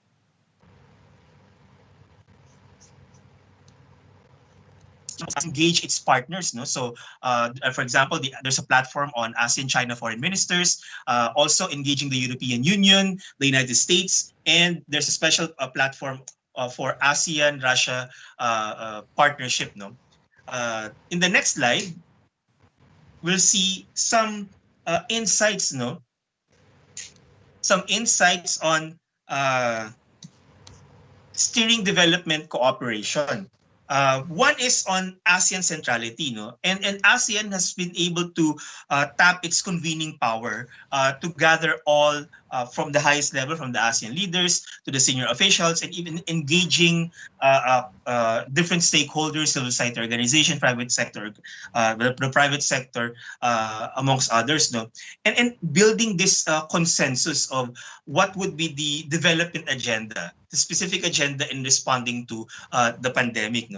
And specific to development cooperation agenda, we're looking at a wide breadth and depth of cooperation. So it cuts across several sectors, several thematic areas, and it does a deep dive on specific sectors for health. It spans a full range from early warning, even cooperation with the military for military medicine, etc.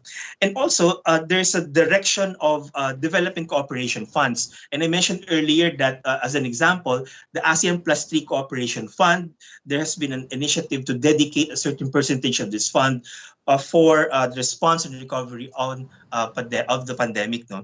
And then looking at the ASEAN institutional mechanisms, there are already existing platforms for cooperation. And these mechanisms facilitate dialogue, not just between and among the member states, but also the network of partners. And this fosters, seizing opportunities for synergy. And when we talk about partners, I think it was already mentioned that ASEAN has existing frameworks with different partners, multilateral organizations, and this comes with available resources, both technical and financial. And I think my last slide, in the next slide, looking at some challenges and opportunities. So now the narrative is preserving the development gains of ASEAN community integration amidst the pandemic, and how to utilize ASEAN consensus on steering the direction of development cooperation. Second is looking at implementing an inclusive and resilient recovery agenda, and how to steer development cooperation towards an ASEAN recovery agenda. And finally, adapting to the new normal, how to chart a broader development agenda post-COVID-19 pandemic to realize ASEAN Community Vision 2025 and the SDGs. So I think that's the 10-minute mark. Sorry for going over time, and looking forward to responding to questions. Thank you. Thank you so much, Miguel, for really being very honest about the time management aspect. Appreciate that. Thank you very much for sharing the ASEAN perspective. Actually, as a case, ASEAN in many instances and in many cases tends to be ahead of many other cooperation setups that we have in the region. So thanks for bringing and sharing those perspectives. We have one more panelist before we open the floor for discussion. Let me move on to Mr. Stephen Klingibil. He is the director of UNDP Seoul Policy Center. Stefan, the floor is yours. Thank you so much, Ali Malik, and thank you so much to the conference organizers for inviting me to share some thoughts.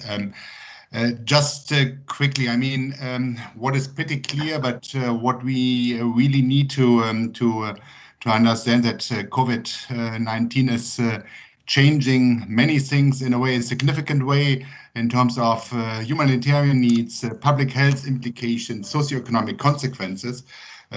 Just to mention one or two examples, if you're looking at the Human Development Index, it will be for the first time this year that we are going to see a decline since the HDI was introduced in 1990. And we could have a long list with those implications. Let me just add here at the beginning one additional aspect. I think those changes, those implications are going even further when it comes to structures. Let me just give you one example with regard to Korea. Looking, for example, at the IMF forecast, global forecast for 2020, what we see is that we are going to see a decline of the global GDP by -4.9%. When it comes to advanced economies, it will be most likely -8.0.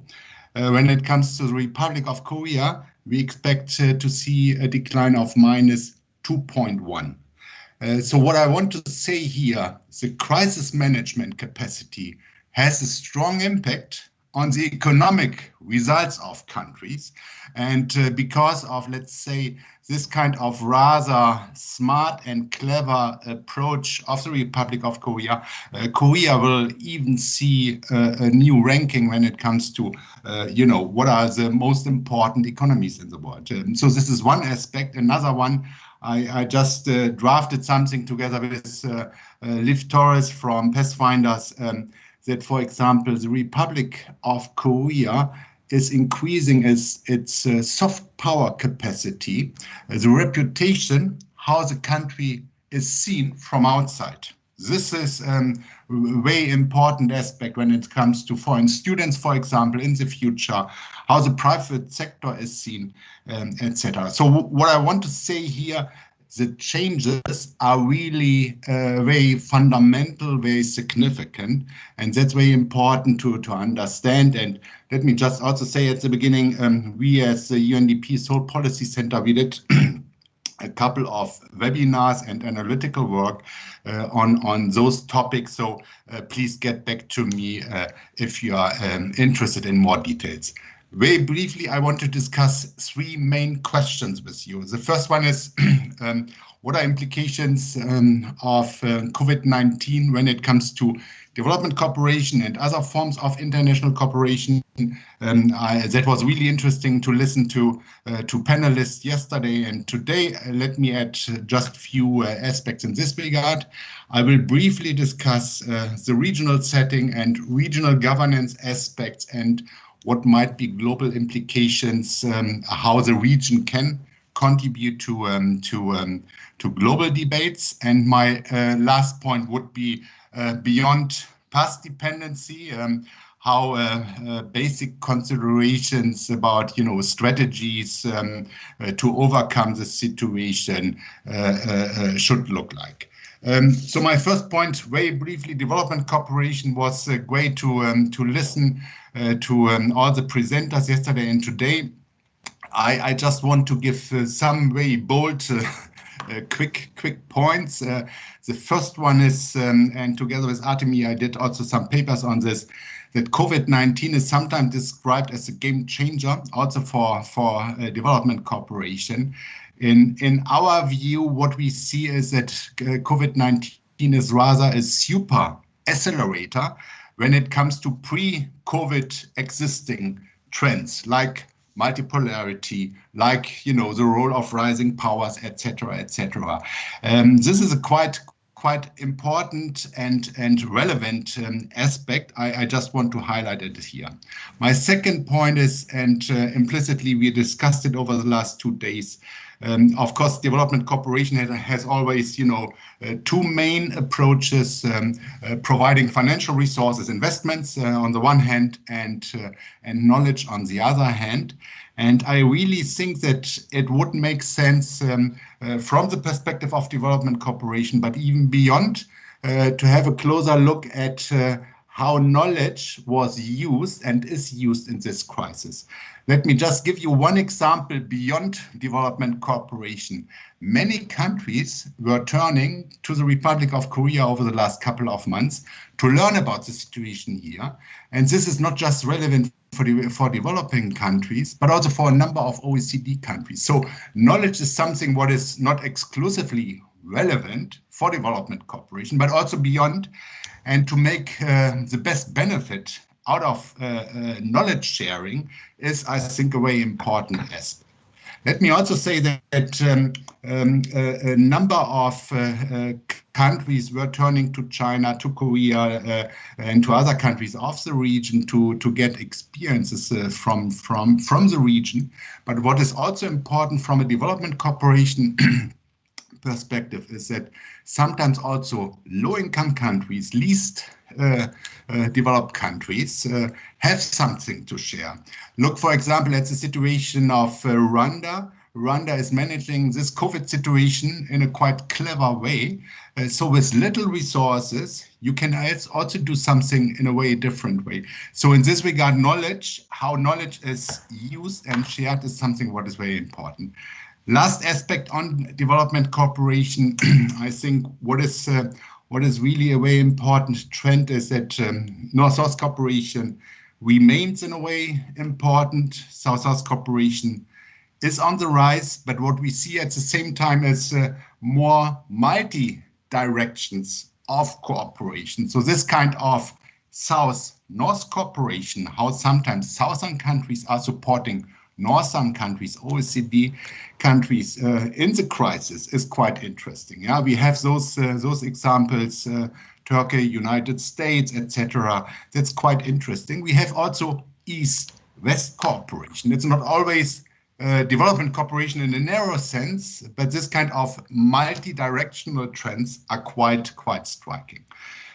My second point, just some quick thoughts about the region. I think from the beginning of this conference, very clear that Northeast Asia is a very unique and diverse region. We have a number of variations, northern representatives, southern representatives, in between countries. That's something what makes this region very rich. And also when it comes to development cooperation approaches of those countries, that's also a very fascinating point, and was really interesting to listen to those things. And I would love to add more on this, but what I want to highlight here is that the region is crucial for multilateralism. I mean, what we are seeing is a thinning of multilateral approaches in many regards, and this region is a very crucial one in this regard. Let me just give you few aspects. Stefan, you have 1 minute or maybe 2 minutes to have your final thoughts, please. Oh my goodness. So it's about, United Nations, but look at the region and, for example, the representation in the G20. All countries are part of the G20. We have at least one country in the G7, BRICS groups, MICTA group, etc. So what I want to say is this group can really sharpen a global debate. Finally, and I would love to spend 1 more hour on this, the strategic sharpening, the building back better approach. I think we all understand that this implies a number of aspects, again, including inequality, gender, etc., etc. But what I want to focus here on very briefly is that we all understand that today's COVID-19 crisis is important, but we have at the same time this kind of escalating climate change situation. And we all understand that our global economic approach based on unsustainable models and ever-growing exploitation of natural resources is nothing what is reliable, sustainable.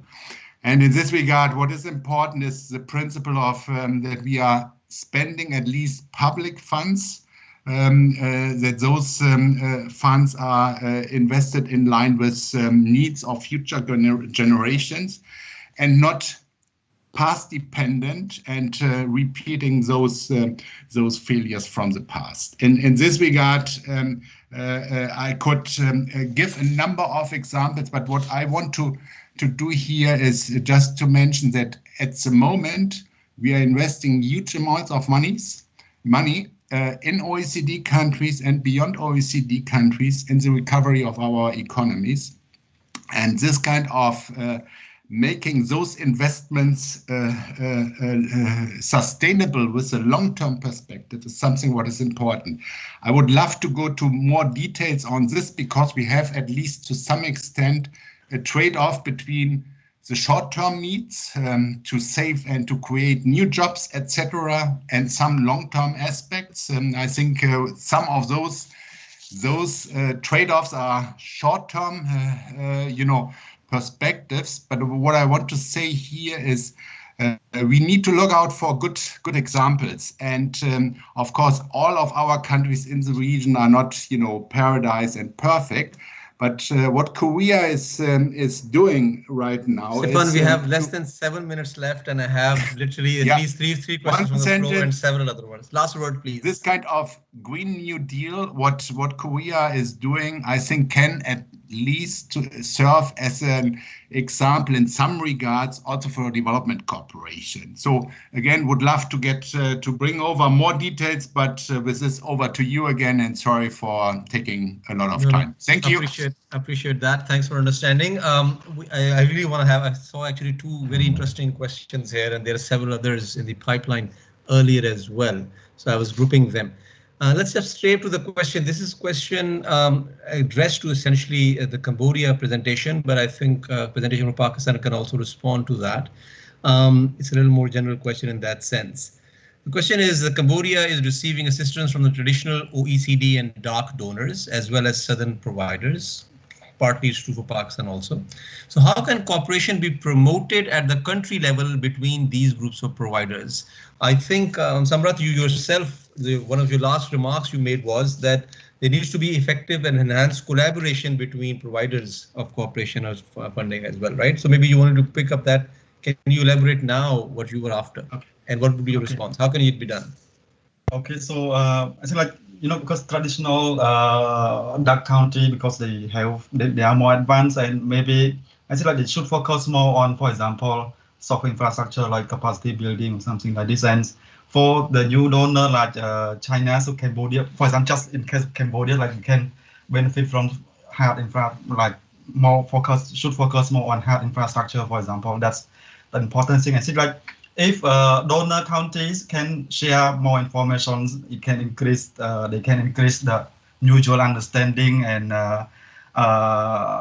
recipient country like Cambodia should actively involve in the coordinations between traditional donor and new donor as well, and to express what kind of things that we need in order to just like you can specify, for example, traditional donor that which are more advanced, so we can focus as for the assistance on a specific area that new donor cannot help. So we can, if we can share more information among each other, I think like mutual collaboration among donor can happen, and also recipient country can play more active role in that coordinations, I think.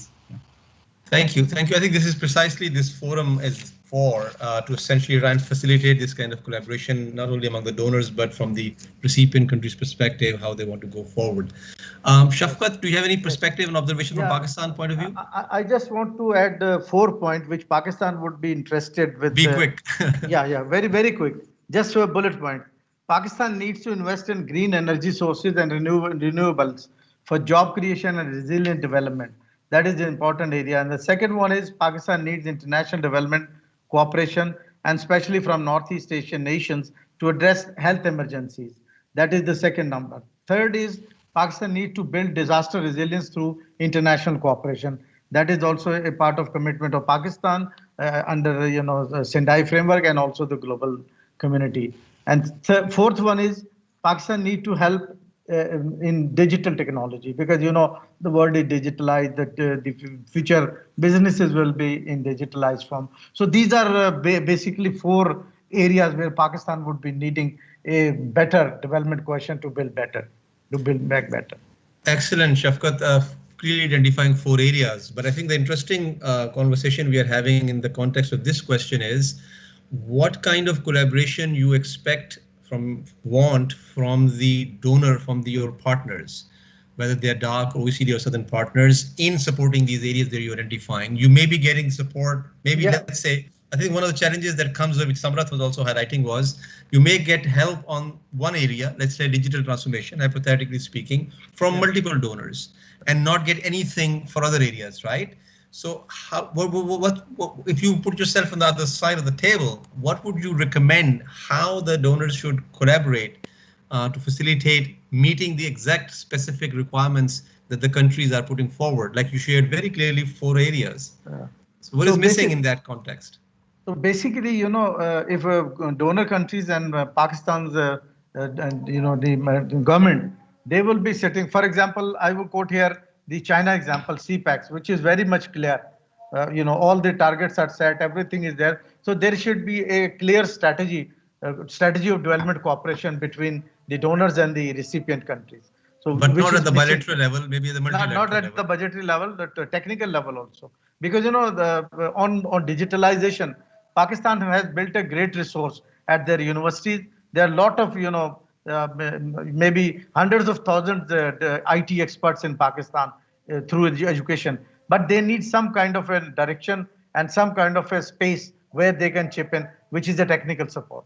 That could be also be important, not only in terms of money. Fair enough. That's the point I think Stefan was highlighting. The cooperation can go in the areas of knowledge sharing as well, which can have a lot of power. Exactly. Like a lot of countries now are interested in learning from the Asian experiences of success in containing pandemic and rolling out recovery packages. And it's not about poor countries or rich countries. It's about who is being effective here. And that's what we heard Professor Ko earlier. The context really matters and you have to study case studies. I have one very interesting question, maybe for both Miguel and Stefan can shed light on that one. The question is coming from the floor and it's saying, how has the SDG framework, the Sustainable Development Goals framework, been incorporated and considered in the formulation of policy response to COVID-19 in the context of development cooperation? I think, Miguel, you were referring to that, how ASEAN has been promoting and a bit long-term perspectives are there. And then Stefan, you had a lot to say, so maybe this is your opportunity. So first Miguel and then Stefan, how SDG is being incorporated in all these COVID responses? Yeah, from the ASEAN perspective, there are several modalities and pathways where the SDGs complements with the ASEAN Community Vision 2025. So there is the complementarities roadmap where we look at the synergies between the two agendas. That's the at the high level political leaders level, but then at the senior officials level and at the sectoral level, the ASEAN bodies themselves translate this synergy in their respective work plans. So for each of these sectors, they're looking at how to integrate and reflect the SDGs in their respective work. And specifically with this pandemic, there's a specific lens on how to adapt to the new normal and looking at integrating the SDGs perspective. So I think those are the three pathways. So from your angle, are you satisfied that the SDG is being taken care of in these responses? On a scale of 1 to 10, where would you rate? 10 being the ideal. I think it's very dangerous to put something on a scale. I might lose my job. So, but I think the key message there is that are you satisfied? Complement one another. Okay, so you think it's working? They are actually very conscious of that. Basically, that's what you were saying. Okay, fair point. Stefan, any thoughts on your angle? Yeah, just quickly, I mean, the first point is Agenda 2030 SDG framework is still very valid, even more valid than ever. My second point would be we as UNDP, we drafted so far together with our partner countries around 128 socioeconomic recovery plans, and this kind of SDG approach is a core aspect in this regard. My last point, at the same time, of course, we have at least implicitly the risk that many decision makers look at the SDG agenda and as something what is, we can't afford to spend time at this time to work on this. And I think this is the main risk. This is a risk when it comes to developing countries, but also OECD countries. So this kind of long-term environmental sustainability aspect, which is included in the SDG agenda, is something what is crucial, and we really need to push for it. Thank you. Perfect. Thank you. I wish I had more time. This is getting engaging and interactive. The way I heard, actually, before I hand over to Ganbol, one observation, I think it's helpful to divide our thinking around three broad areas. One is to deal with the pandemic itself. The country context is important, the power of data, all that we heard, support from the development partners, everything, but around developing a vaccine, for instance, but around dealing with the pandemic itself. Then comes, once you deal with that, of course, countries are very keen on trying to go after the economic recovery part, to support businesses, to support economies, to support people to get back on their feet and the engine of the economy running again. And that's where the interesting trade-off comes of second wave. The more they open immediately, certainly the second wave concerns dominate, and they go back to sort of figuring out how much to control and how much to let go. That's the sort of second segment. And then again, a lot of countries are in this phase now, especially in our region. And the third one, which is touching on the last point, is essentially trying to convert it into an opportunity and bring in long-term elements of sustainability, on investing in digitalization, on disaster risk management, and so on and so forth. Now, when you devise economic recovery packages, so rather than just throwing resources into making sure that growth revives, I think what we have heard is elements of sustainable development goals have to be brought in the policy measures now, but their impact may be a bit long term. So immediately deal with the crisis of pandemic itself, then focus on economic recovery, dealing with the trade-offs, and then while you're doing that, let's bring in as much as possible elements of sustainable development framework in our policy responses. I think it goes both from the economic recovery perspective as well as the development cooperation framework, which, as we heard, is changing fast, and they need to change, keeping in these three broad categories in view. Let me profusely thank all the panelists for letting me interrupt you guys while you were sharing your thoughts, but B, for your setting aside your time and sharing your insights with us. Thank you so much.